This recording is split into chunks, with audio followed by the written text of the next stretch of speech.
मी निवृत्त प्राध्यापक वैद्य राजेंद्र रघुवीर देशपांडे आपल्यासमोर सादर करीत आहे चरक संहिता ऑडिओ बुक.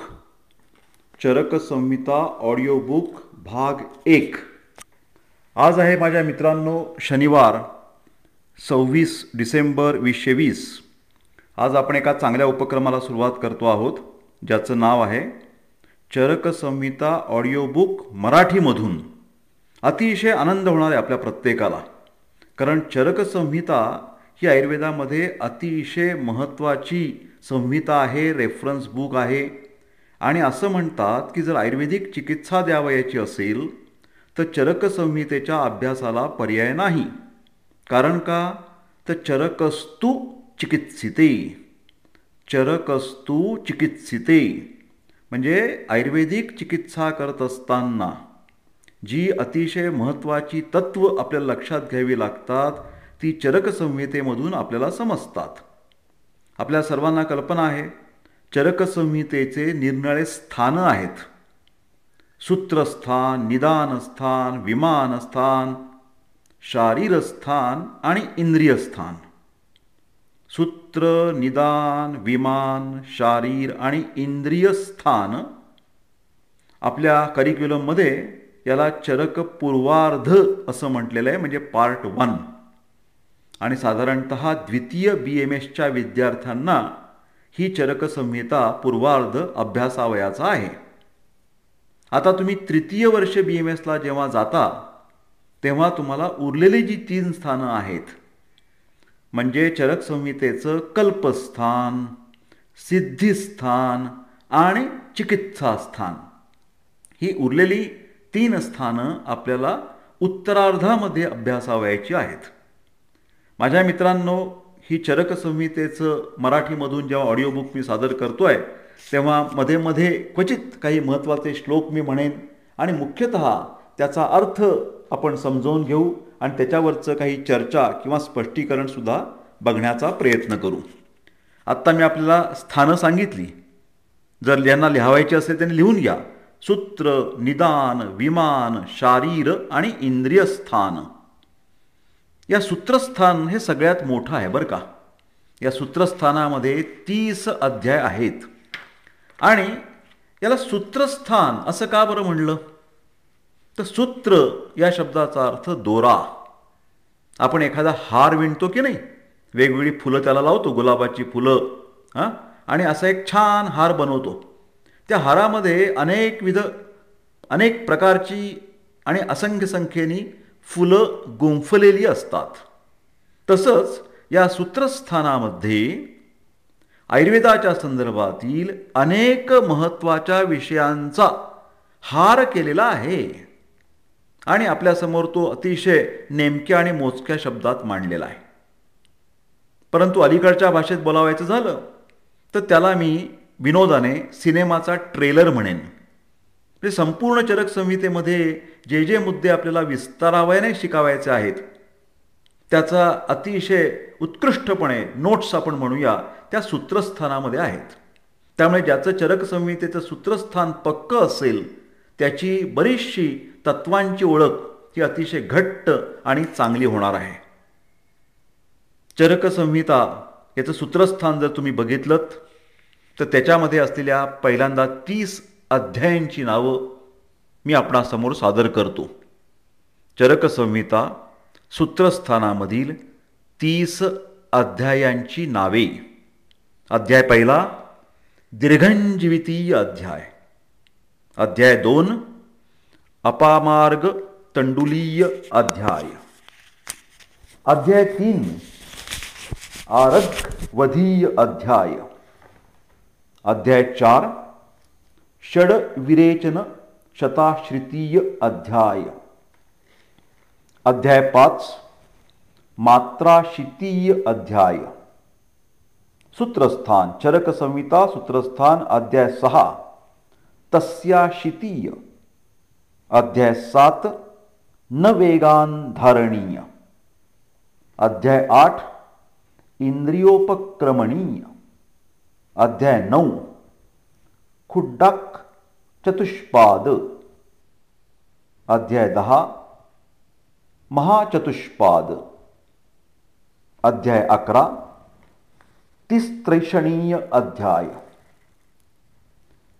चरक संहिता सूत्रस्थान अध्याय 12 वातकलाकलीय अध्याय अध्याय 13 स्नेहाध्याय अध्याय 14 स्वेदाध्याय अध्याय 15 उपकल्पनीय अध्याय 16 चिकित्सा प्राभृतीय अध्याय 17 कियंतः शिरसीय अध्याय 18 त्रिशोथीय अध्याय 19 अष्टोदरीय अध्याय 20 महारोगाध्याय चरक संहिता सूत्रस्थान अध्याय 21 अष्टौ निंदितीय अध्याय 22 लंघन बृहणीय अध्याय 23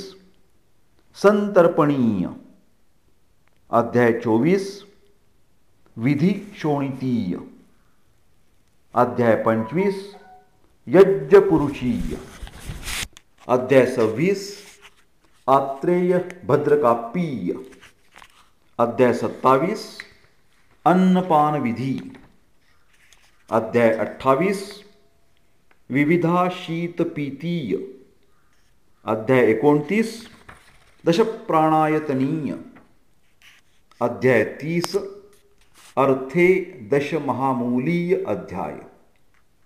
मित्रांनो, चरक संहितेच्या सूत्रस्थानामधील 30 अध्यायांची नावे मी आपणाला सांगितली. मित्रांनो, चरक संहिता मराठीमधून ऑडिओ बुक निवृत्त प्राध्यापक डॉक्टर देशपांडे आपल्यासमोर सादर करीत आहेत. आता आपण सूत्रस्थानाच्या पहिल्या अध्यायाला सुरुवात करतो आहोत. चरक संहिता श्री चक्रपाणी दत्त विरचित आयुर्वेद दीपिका व्याख्या, म्हणजे चक्रपाणी नावाच्या टीकाकाराने आयुर्वेद दीपिका नावाची व्याख्या लिहिलेली आहे.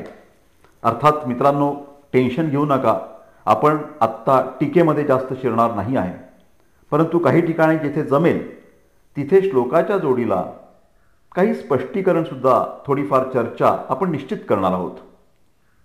चरक संहिता सूत्रस्थान अध्याय 1 दीर्घंजीविती अध्याय. अथातो दीर्घंजीवितीयम अध्यायम व्याख्यास्यामः. याचा अर्थ असा की आता सुरुवातीला दीर्घंजीवितीय नावाच्या अध्यायाची चर्चा करू किंवा विवेचन करू. मित्रांनो, याच्यावर थोडी चर्चा करूया. तुम्ही एक बघितलं असेल तर जे जे काही प्राचीन ग्रंथ आहेत, आपल्या वेदवाङ्मय जे आहे, त्या बहुतेक ग्रंथाची सुरुवात ही परमेश्वराच्या प्रार्थनेने केलेली जाते. पण आता तुम्ही बघाल तर या चरक ग्रंथाची मात्र रचना जर तुम्ही पाहिलीत तर त्याच्यामध्ये ईश प्रार्थना किंवा परमेश्वराची प्रार्थना, देवाची प्रार्थना चटकन दिसत नाही. तर हा असं का बरं आहे?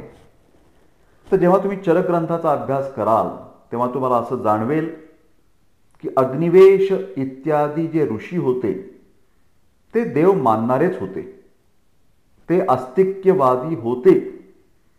असं असून सुद्धा या चरक संहितेच्या रचनेमध्ये परमेश्वराचं स्तवन, ईशस्तवन का नाही, अशी शंका चक्रदत्त या चरकाच्या टीकाकाराने उपस्थित केली आणि त्याचं उत्तर सुद्धा त्यांनी देण्याचा प्रयत्न केला. चक्रदत्त काय म्हणतात? ग्रंथाच्या सुरुवातीला, म्हणजे चरक या ग्रंथाच्या सुरुवातीला जो अथ नावाचा शब्द वापरला आहे तो अथ शब्दच मंगलवाचक आहे. जसा ओंकार म्हणतो की नाही, तर तसा अथ या शब्दाचा मंगलवाचक असा आपण अर्थ घेतला पाहिजे. ओंकार असू द्यात किंवा अथ असू द्यात, हे दोनही शब्द ब्रह्माच्या तोंडातून सुरुवातीलाच बाहेर पडले असल्याने ते पुण्यकारक आहे. अभिष्ट देवतेला नमस्कार हा निरंतर मंगल प्राप्त व्हावं या दृष्टिकोनातूनच केलेला असतो. अन्य शास्त्रांमध्ये सुद्धा ग्रंथरचना करताना केवळ सुरुवातीला अथ असा शब्द वापरलेला दिसतो. थोडक्यात अथ शब्द वापरून शिष्टाचार पाळणाऱ्या अग्निवेशाने मंगलाचरणाचा सुद्धा शिष्टाचार पाळलेलाच आहे असं चक्रदत्त या टीकाकाराने खुलासा केलेला आहे. ग्रंथाची सुरुवात करताना अग्निवेशांनी अथातो दीर्घजीवितम अध्यायम व्याख्यास्यामहा असे म्हटलं आहे.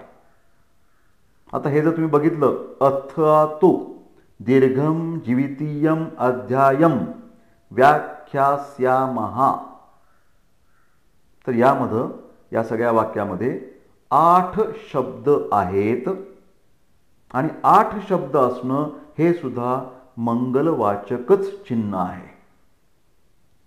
अथ, अतः, दीर्घम, जीवितीयम, अध्यायम, वि, आ, व्याख्यास्यामहा असे हे 8 शब्द या सूत्रामध्ये समाविष्ट आहेत. चरक टीकाकार जो चक्रदत्त आहे त्याच्या आयुर्वेद दीपिका नामक जी त्याची टीका आहे त्याची सुरुवात मात्र ईशस्तवनाने केलेली आहे.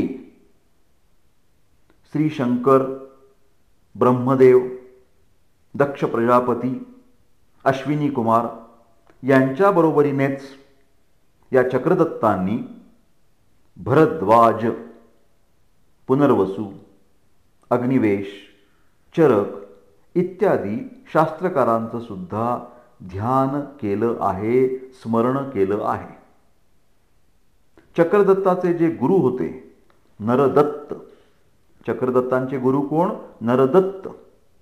त्यांच्या आदेशाप्रमाणे चरकाचा अर्थ स्पष्ट करणारी आयुर्वेद दीपिका नावाची टीका मी लिहित आहे असंही मत चक्रदत्तांनी सुरुवातीलाच स्पष्ट केलं आहे. हा ग्रंथ मुळात जो लिहिला तो अग्निवेश या ऋषींनी. म्हणजे खरे तर असं बघा की या सगळ्या ग्रंथाला अग्निवेश संहिता असं म्हणायला पाहिजे. चरकाचार्यांनी म्हणजे चरक या ऋषीमुनींनी अग्निवेशात हा जो ग्रंथ होता त्याच्यावरती प्रतिसंस्करण केले आणि त्यामुळे यालाच पुढे चरक संहिता हे नाव रूढ झालं. या चरक संहितेमध्ये सूत्र, निदान, विमान, शारीर, इंद्रिय, चिकित्सा, कल्प, सिद्धी अशी 8 स्थानं असून हा ग्रंथ काय चिकित्सा प्रधान म्हणून त्याची रचना केलेली दिसते. सूत्रस्थानामध्ये जी सूत्रस्थान इत्यादी जी 8 स्थाने आहेत त्यामध्ये श्लोकस्थान म्हणजेच सूत्रस्थान हे प्रधान असून ग्रंथाची सुरुवात सूत्रस्थानाने केलेली दिसते. चरक संहितेच्याच सूत्रस्थानाच्या 30व्या अध्यायात श्लोकस्थानम समुद्दिष्टम तंत्रस्य अस्य शिरः शुभम, श्लोकस्थानम समुद्दिष्टम तंत्रस्य अस्य शिरः शुभम, चतुष्काणां महार्थानां स्थाने अस्मिन् संग्रहा कृतः असं म्हटलेलं आहे. या सूत्रस्थानात सुद्धा सुरुवातीलाच रोगोपघातासाठी उपयुक्त अशा भेषज चतुष्काने सुरुवात केलेली दिसते. याचा काय उद्देश आहे तर जे काही ऐकणारी लोक आहेत त्या व्यक्तींची आयुर्वेदाकडे प्रेम निर्माण व्हावं, आयुर्वेदाकडे प्रवृत्ती निर्माण व्हावी, या दृष्टिकोनातून आयुर्वेदाचं प्रयोजन स्पष्ट करणारे अथातो दीर्घं जीवितीयम अध्यायम व्याख्यास्यामः असा अष्टपदयुक्त अध्याय सुरुवातीला सांगितला गेला आहे. आता एक लक्षात घ्या मित्रांनो, कोणत्याही शास्त्राचा जर आपल्याला उद्देशच समजला नाही तर त्या शास्त्राकडे आपलं मन वळणार नाही. दीर्घजीवित प्राप्तीसाठी दीर्घ आयु आणि निरामय आयु हे प्राप्त होणं आवश्यक आहे. दीर्घ जीवित शब्दाने आयुर्वेदामध्ये काय अपेक्षित आहे? धातू साम्य अपेक्षित आहे. आता कोणत्याही शास्त्रामध्ये त्याचा उद्देश समजल्याशिवाय त्या शास्त्राबद्दलचं प्रेम निर्माण होणार नाही, त्याच्याकडे प्रवृत्ती होणार नाही, हे खरं आहे. पण प्रयोजन जरी समजलं तरी ग्रंथकर्ता, ज्याने हा ग्रंथ लिहिलेला आहे, किंवा शास्त्रकर्ता हा आप्त आहे किंवा नाही ही आपल्या मनामध्ये शंका येते. त्याप्रमाणे शास्त्राचा ज्ञानी, यथार्थ वक्ता अशी जी व्यक्ती असते त्याला आपण आप्त असं म्हणतो. शास्त्रांचा संपूर्ण अभ्यास केल्याखेरीज शास्त्रकारांनी केलेलं विवेचन योग्य किंवा नाही हे कळणारच नाही. आणि हे जोपर्यंत कळणार नाही तोपर्यंत त्यांना आपण आप्त अशी संज्ञा देता येणार नाही. पण एक पुढचा मुद्दा येतो की आप्तवचनाचीच खात्री नसेल तर मग शास्त्राकडे तुमचं प्रेम, तुमची प्रवृत्ती कशी होणार? अशा प्रकारे हा चक्रक दोष संभवतो, म्हणजे विशियस सायकल. तर हा जो आक्षेप आहे त्याला चक्रदत्त हे जे टीकाकार आहेत त्यांनी छान उत्तर दिलं आहे. या प्रयोजनाने फायदा होण्याची संभावना आहे, म्हणजे ज्याला आपण पॉसिबिलिटी म्हणतो, की आपल्याला दीर्घजीवित्य हे जे उद्देश आहे आयुर्वेदाचा त्याच्यामुळे फायदा होणार आहे. असं जरी झालं, एखाद्या व्यक्तीला जाणवलं, तरी असा केवळ एक संदेह हा त्या शास्त्राकडे प्रवृत्त करण्याला, शास्त्राकडे प्रेम निर्माण करण्याला पुरेसा आहे असं चक्रदत्तांनी सांगितलेलं आहे. उत्तम शेतीची मशागत केल्यानंतर त्यामधून उत्तम पीक पाणी मिळणार आणि अर्थप्राप्ती होणार याची शक्यता जेव्हा जाणवते तेव्हा शेतकरी आपल्या शेती करायला सुरुवात करतो. आणि येथे सुद्धा असंच घडतंय असं चक्रदत्तानं स्पष्ट केलं आहे. इति ह स्माह भगवान आत्रेयः. पुढची ओळ आहे नंबर 2च्या श्लोकाची. भगवान आत्रेयांनी वरील प्रकारचं कथन केलं आहे. आता याच्यावर थोडीशी आपण चर्चा करणार आहोत. अग्निवेशांनी ही संहिता लिहिली हे खरं आहे, परंतु अग्निवेशाला तरी संपूर्ण आयुर्वेद शास्त्राचं संपूर्ण ज्ञान कसं घडू शकेल अशी सुद्धा एक शंका या चक्रदत्त नावाच्या टीकाकारांनी उत्पन्न केली आहे. आयुर्वेदामध्ये अनेक गहन विषयांचा, अवघड विषयांची चर्चा किंवा उहापोह आलेला आहे. औषधांचे विविध गुणधर्म, विशेष गुणधर्म प्रत्यक्षात अनुभवणं एका व्यक्तीला केवळ अशक्य आहे. त्यातच अनेक पदार्थांचे अन्वय व्यतिरेकाने एकमेकात मिश्रण जर केलं तर इतके ते विविध पदार्थ होतील की या मिश्रित पदार्थांचे गुणधर्म ठरवणं हे अजूनच अवघड आहे. एक उदाहरण घ्यायचं झालं तर मध हा जो पदार्थ आहे, हनी, हा प्रभाव किंवा प्रभावाच्या द्वारे जीवनाचं कार्य करतो, म्हणजे लाईफ फोर्स देण्याचं काम करतो, आपल्या क्वालिटी ऑफ लाईफ देण्याचं काम करतो, जीवन असं ते कार्य आहे. पण हाच मध गरम करून किंवा समप्रमाणामध्ये त्याच्यामध्ये आपण जर तूप मिसळले या मधामध्ये तर हा विषासारखा असतो. हा जो मध आहे तो कफ प्रकृतीच्या लोकांसाठी हितकर किंवा फायदेशीर आहे. पण हाच मध वात प्रकृतीच्या व्यक्तींमध्ये अहितकारक ठरतो. मध हा जो पदार्थ आहे तो अनुप प्रदेश जो असतो, जिथे भरपूर पाऊस पडतो, हिरवीगार झाडी असते, दलदल असते, चिखल असते, तिथं अनुप प्रदेशामध्ये मध हा साथनी आहे, मानवणार आहे. पण वाळवंटी प्रदेश जर आपण घेतला, वृक्ष कोरडा राजस्थान, तर त्या ठिकाणी मात्र मध खाणं, मध वापरणं हे त्रासदायक आहे, असात्म्य आहे. शीत ऋतूचा विचार केलात तुम्ही तर तो मधाचं सेवन थंडीमध्ये हितकारक आहे.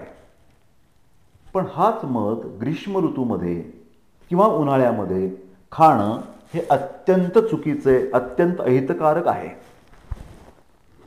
मध हा तरुण व्यक्तींना हितकारक ठरू शकेल, परंतु वार्धक्यामध्ये, वृद्ध व्यक्तींच्यामध्ये हा अहितकारक ठरतो. मध दररोज किंवा अधेमध्ये अल्प प्रमाणात घेतला तर गुणकारी आहे. पण हाच मध मोठ्या प्रमाणात जर सेवन केला तर तो त्रासदायक ठरणार आहे. म्हणजे सामता असताना मधाचा अतिप्रमाणात जर वापर केला तर विभ्रम उत्पन्न होतो. काकमाची किंवा पक्व निकूच्या बरोबर मधाचा वापर केला तर बल, वीर्य, तेज यांचा नाश होतो. एवढंच नव्हे तर मृत्यूसुद्धा येऊ शकतो. आता बघा, केवळ मध या पदार्थाविषयी एवढी आपण चर्चा करतोय. मग असं या जगामध्ये तर इतकी प्रचंड मोठ्या संख्येने द्रव्य आहेत की त्यांचा अभ्यास करणं म्हणजे खरोखरच अशक्यप्राय गोष्ट आहे. भगवान आत्रेय अशा परिस्थितीमध्ये अग्निवेशाने आयुर्वेदाच्या या ग्रंथाची रचना कशी केली या शंकेचे उत्तर देण्यासाठी गुरुस्थानी असणारे भगवान आत्रेय यांचेकडून हे ज्ञान प्राप्त झाले. ते अग्निवेशाने त्याच स्वरूपात सांगितलेले आहे. भगवान पुनर्वसु आत्रेय हे अत्रिपुत्र तसेच आत्रेय ऋषींचे शिष्य देखील होते. त्यांना भगवान ही उपाधी प्राप्त झाली होती. भगवान या शब्दामध्ये भग याचा अर्थ पूजित ज्ञान असा आहे. भग या शब्दाचा अर्थ पूजित ज्ञान, म्हणजे असे ज्ञान ज्याच्या जवळ आहे तो भगवान. भग या शब्दाचा अजून एक अर्थ आहे. भग हा शब्द ऐश्वर्य, महात्म्य इत्यादी सुद्धा निश्चितपणाने सूचित करतो. तर महर्षी आत्रेयांच्या ठिकाणी हे सगळे गुण असल्याने त्यांना भगवान आत्रेय असा शब्दप्रयोग वारंवार केला जातो. आता तुम्हाला मी 4 प्रकारची सूत्र सांगण्याचा प्रयत्न करणार आहे.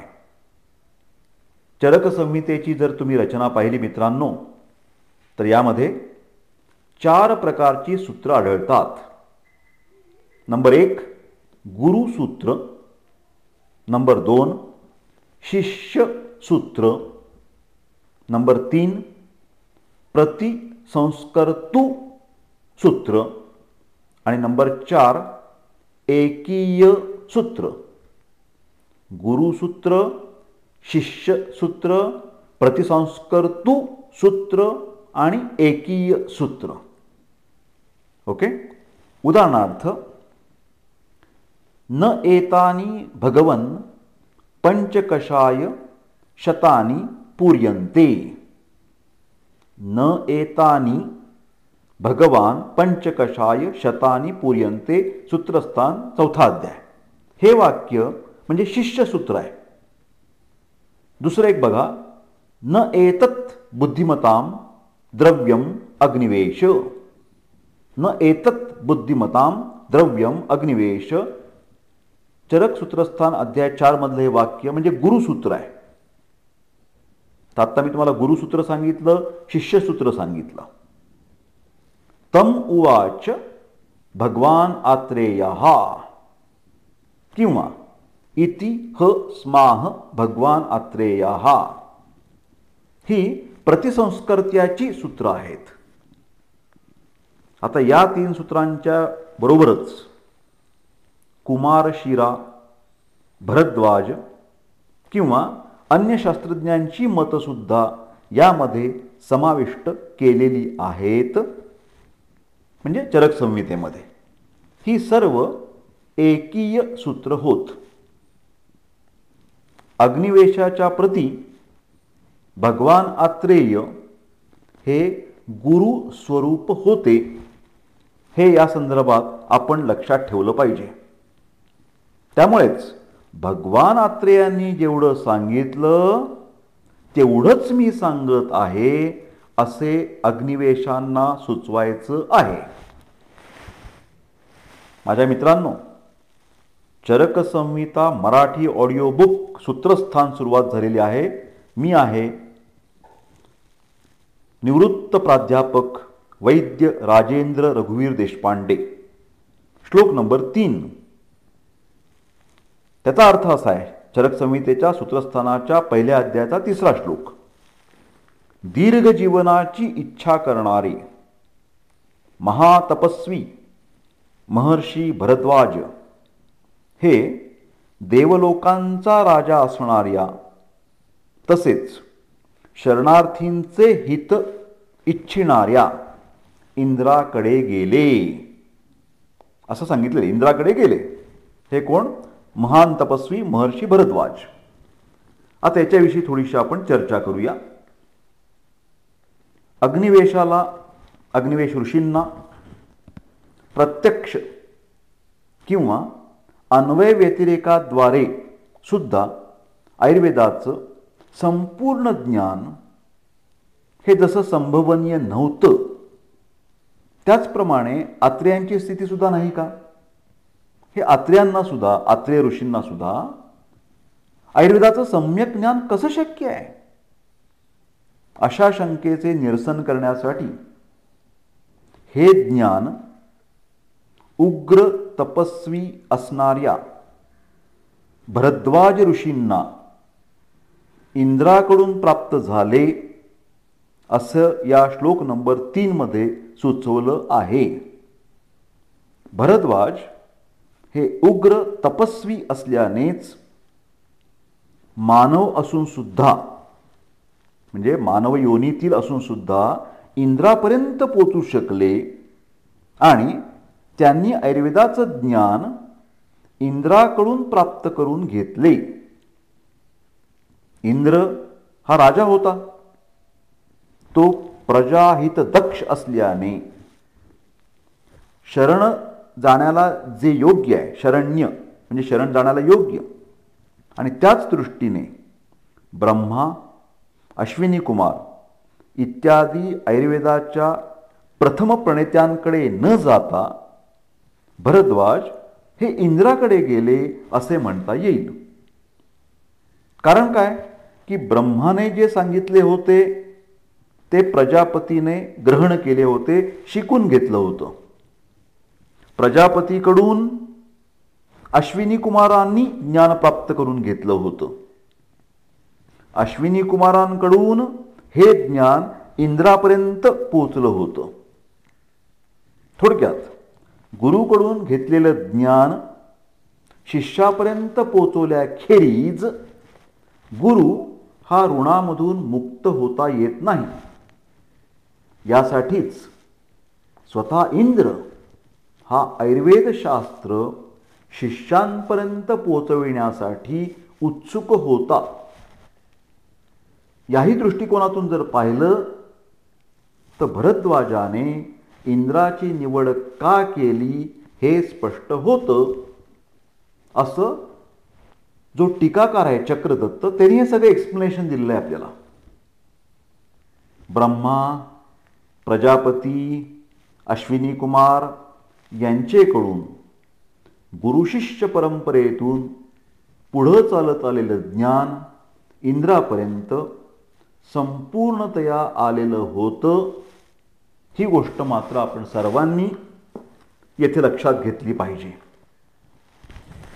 चरक संहिता सूत्रस्थान अध्याय 1 श्लोक नंबर 4 आणि 5 याचा अर्थ पहिल्यांदा पाहूया. श्लोकांची मित्रांनो काही फारशी गरज नाही. आपण ही सोप्या पद्धतीप्रमाणे गोष्ट रूपात कथेरूपात ही चरक संहितेचं मराठीमधून ऑडिओ ऐकतो आहोत, ऑडिओ बुक ऐकतो आहोत. या संपूर्ण आयुर्वेद शास्त्राचं सर्वप्रथम दक्ष प्रजापतीने ब्रह्माकडून ग्रहण केले, म्हणजे शिकून घेतलं. त्यानंतर दक्ष प्रजापतीकडून अश्विनी कुमारांनी शिकून घेतलं. अश्विनी कुमारांकडून इंद्राला हा उपदेश प्राप्त झाला आणि त्याच्यानंतर अनेक ऋषींच्या आग्रहावरून महर्षी भरद्वाज आयुर्वेदाचे ज्ञान प्राप्त करून घेण्यासाठी इंद्राकडे गेले. याच्यावरती थोडीशी चर्चा. सुरुवातीला नेहमी मी अर्थ सांगत जातोय, त्याच्यानंतर काही आपण चर्चा म्हणून समजून घेतोय. भरद्वाजांनी अग्निवेशाला जो उपदेश केला तोच त्याने लिहून काढून त्याचा ग्रंथ तयार करून चरक संहितेची निर्मिती झाली. ही गुरुशिष्य परंपरा कोठून सुरू झाली याच्याबद्दलचा खुलासा आत्ता आपल्याला श्लोकात पाहायला मिळाला. ब्रह्मा किंवा ब्रह्मदेव हा स्वयंभू असल्याने त्याला कोणत्याही गुरुची आवश्यकता नव्हती. ब्रह्मदेवाला प्राप्त असलेलं ज्ञान त्यांनी उत्तरोत्तर शिष्य आणि प्रशिष्याद्वारे अन्य लोकांना देऊन या आयुर्वेद शास्त्राचा प्रसार केला. इंद्रापर्यंत हे ज्ञान अविकल, हे जे ज्ञान होतं ते अविकल म्हणजेच अविकृत स्वरूपात आलं होतं. संपूर्ण वेदांचा जो ज्ञानी आहे तो परमगुरु ब्रह्मा यानं ते वेदांचं ज्ञान दक्ष प्रजापतीला सांगितले आणि ते संपूर्णपणे इंद्राला प्राप्त झालं होतं. आणि अशा या इंद्रदेवाकडून भरद्वाज मुनींनी आयुर्वेदशास्त्र जाणून घेतलं आणि या पृथ्वी तलावर अग्निवेश इत्यादी 6 शिष्यांना त्याचं यथार्थ ज्ञान प्राप्त करून दिलं आणि ही गुरुशिष्य परंपरा पुढे पुढे पुढे पुढे चालू राहिली.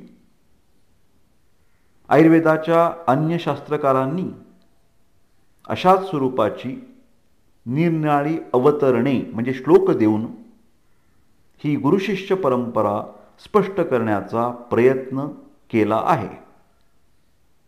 वाग्भटाने सुद्धा याच गुरुशिष्य परंपरेचा उल्लेख केला आहे. सुश्रुताने मात्र धन्वंतरींना ब्रह्माकडून हे ज्ञान प्राप्त झालं असं म्हटलं आहे. म्हणजे ज्याला आपण अनदर स्कूल ऑफ थॉट असं म्हणू शकतो. माझ्या मित्रांनो, चरक संहिता सूत्रस्थान अध्याय 1 दीर्घंजीवितीय श्लोक नंबर 6 आणि 7 याचा पहिल्यांदा अर्थ मी आपल्याला सांगतो. तप माहिती आपल्याला प्रत्येकाला. तपश्चर्या, उपवास, फास्टिंग, अध्ययन, ब्रह्मचर्य, व्रत इत्यादी पवित्र कार्यामध्ये संपूर्ण आयुष्य घालवणाऱ्या व्यक्तींमध्ये जेव्हा या सगळ्या कर्मांमध्ये ॲक्टिव्हिटीजमध्ये बाधा उत्पन्न करणारे रोग उत्पन्न होऊ लागले, त्यावेळी सर्व प्राणीमात्रांवरती कृपा करण्याची सदिच्छा बाळगणारे अनेक महर्षी, अनेक ऋषीमुनी हिमालयाच्या पायथ्याशी त्या शुभस्थानी एकत्रित आले. एक कॉन्फरन्स झाली मस्तपैकी. आणि त्याचा व्हेन्यू काय होता? त्या कॉन्फरन्सचं ठिकाण कुठलं होतं? तर हिमालयाच्या पायथ्याशी. या अर्थानंतर या संदर्भात काही आपण चर्चा करूया. देवेंद्रांकडे म्हणजेच इंद्राकडे सर्व ऋषींनी भरद्वाजांना आयुर्वेदाच्या ज्ञानप्राप्तीसाठी पाठवलं असं आत्ता आपण मागच्या श्लोकात पाहिलं आहे. त्याची पार्श्वभूमी ही आत्ता या श्लोक नंबर 6-7 मध्ये स्पष्ट केली आहे.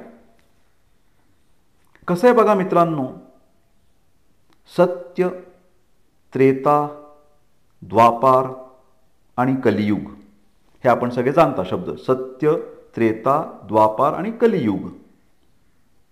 सत्ययुगामध्ये रोग नव्हता असं म्हटलं जातं. कृतयुग जेव्हा चालू झालं तेव्हा सुरुवातीला काही आजार उत्पन्न होऊ लागले. आणि हे जे निर्णय आजार होत होते त्या आजारपणांमुळेच हे जे ऋषीमुनी होते आपले, त्यांच्या कार्यामध्ये, त्यांच्या कर्मांमध्ये अडथळा निर्माण झाला. त्यामुळे हे अस्वास्थ्य का निर्माण झालं याची चर्चा सुरू झाली. आणि याच सगळ्याची तपशीलवार चर्चा करण्यासाठी हिमालयाच्या पायथ्याशी सर्व ऋषीमुनी त्या काळचे जे होते ते जमले.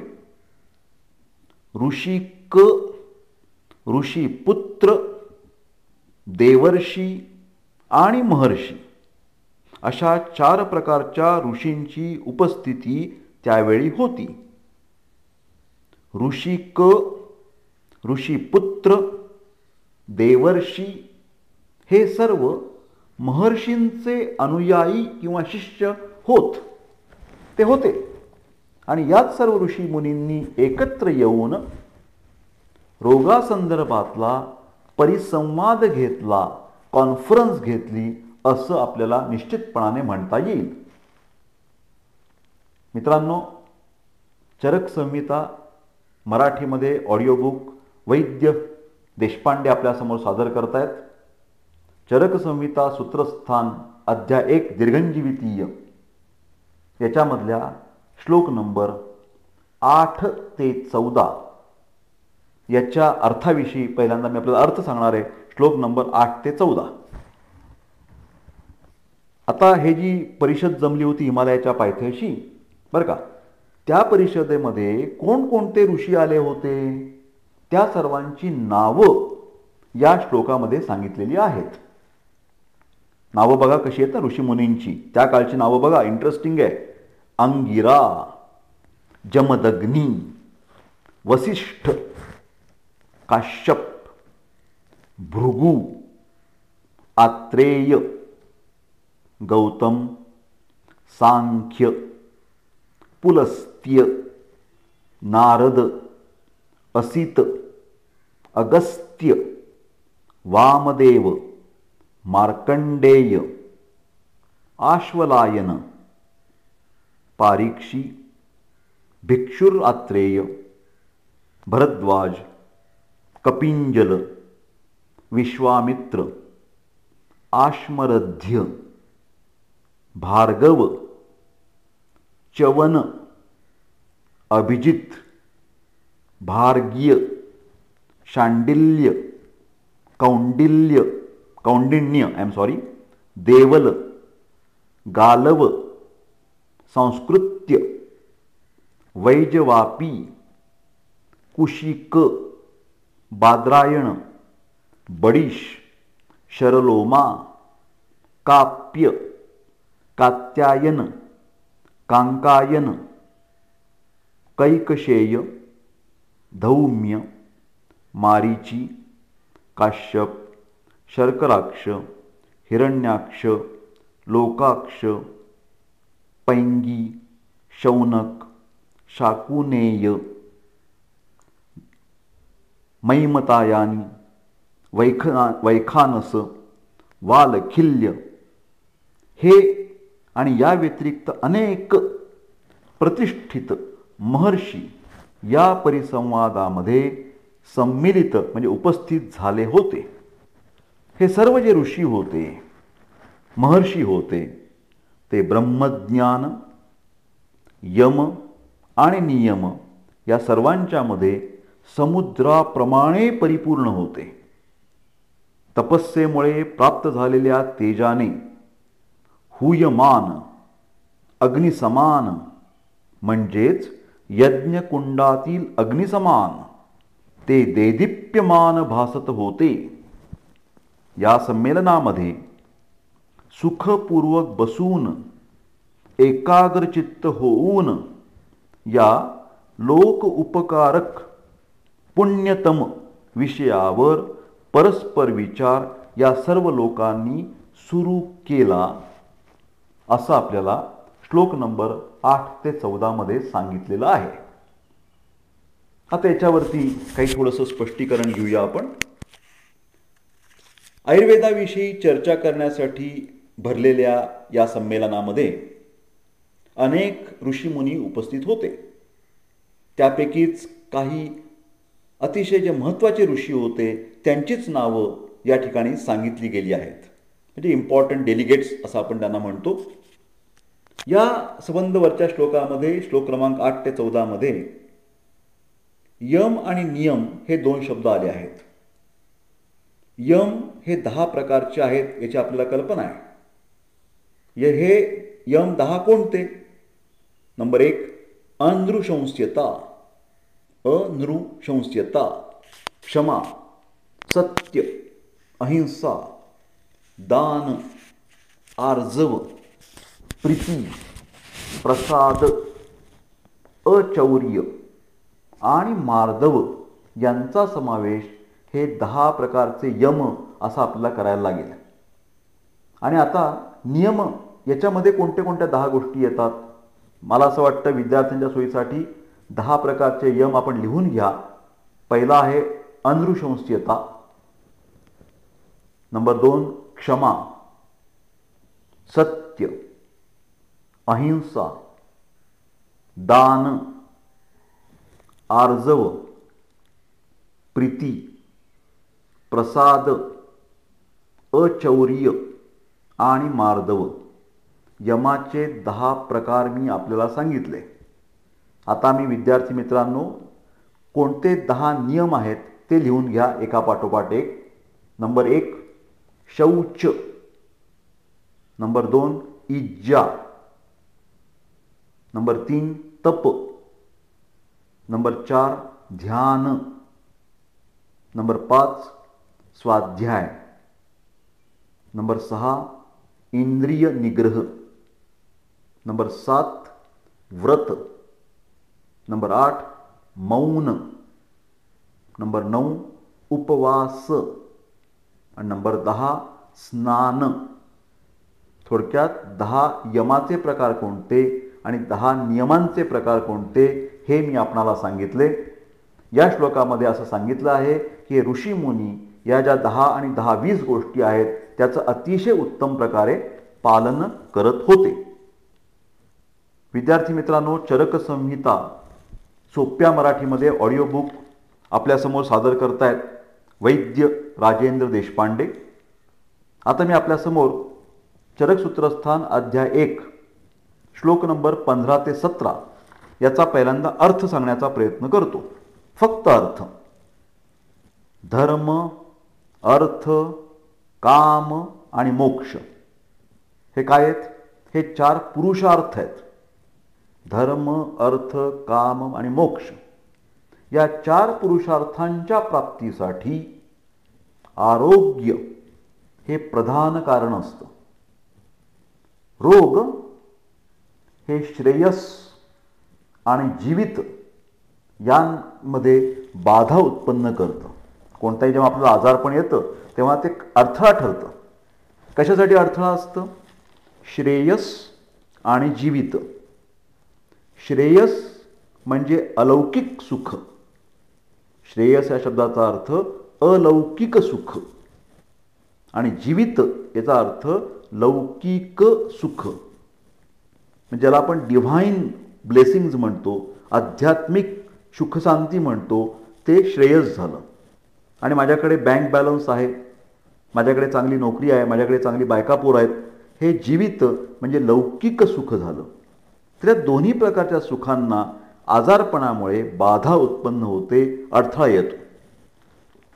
आता हे जे रोग असतात ते धर्म अर्थ काम मोक्ष या 4 प्रकारच्या पुरुषार्थ जे आहेत आपले, त्यांच्यामध्ये अडथळा आणतात, विघ्न आणतात.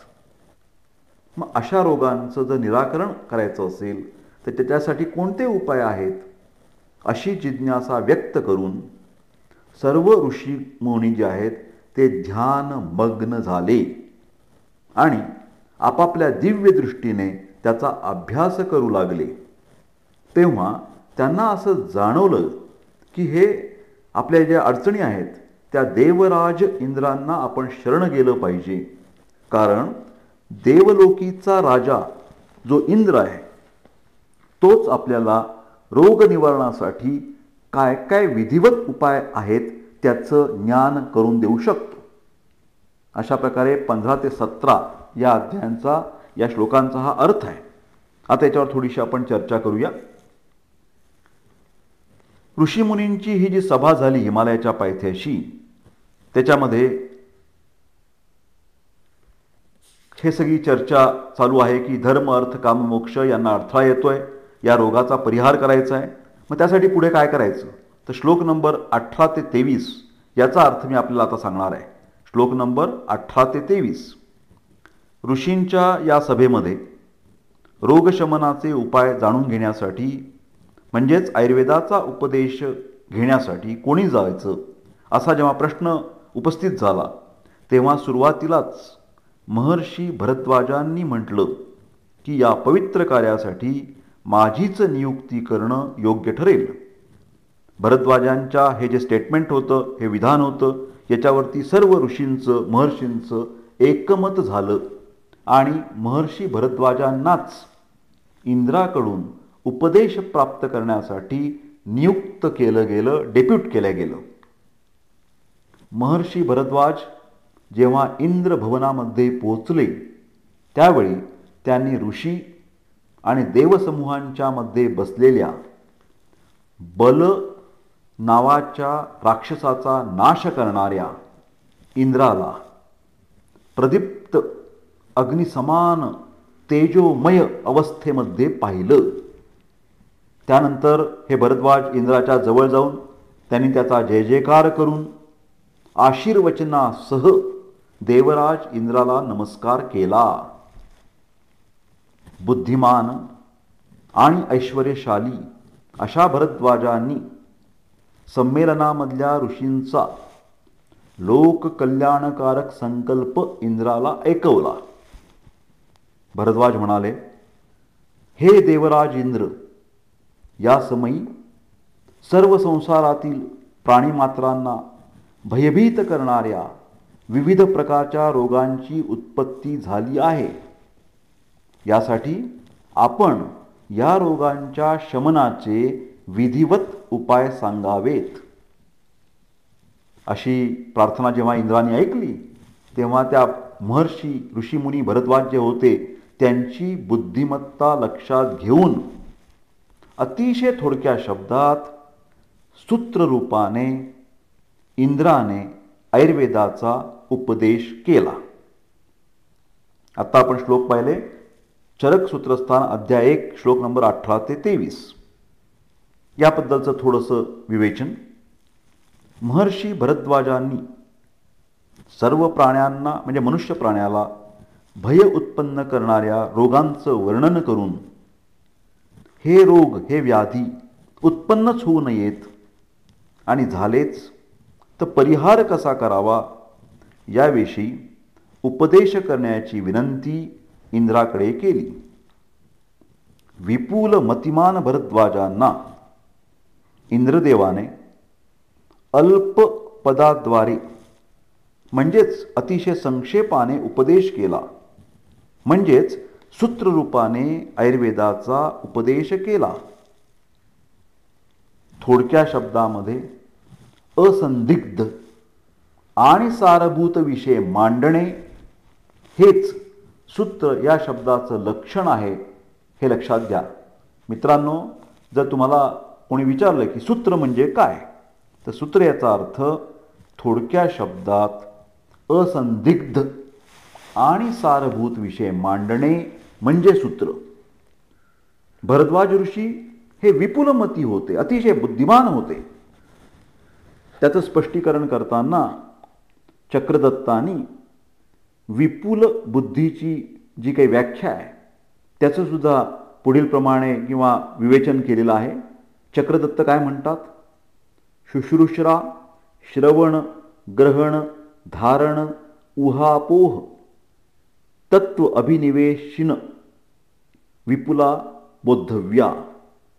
म्हणजे ज्या व्यक्तीकडे श्रवण ग्रहण धारण उहापोह या सगळ्या गोष्टी उपलब्ध आहेत त्या व्यक्तीला तुम्ही बुद्धिमान असं म्हटलं पाहिजे, असं चक्रदत्तांनी या महर्षींबाबत भरद्वाजांबाबत सांगितलेलं आहे.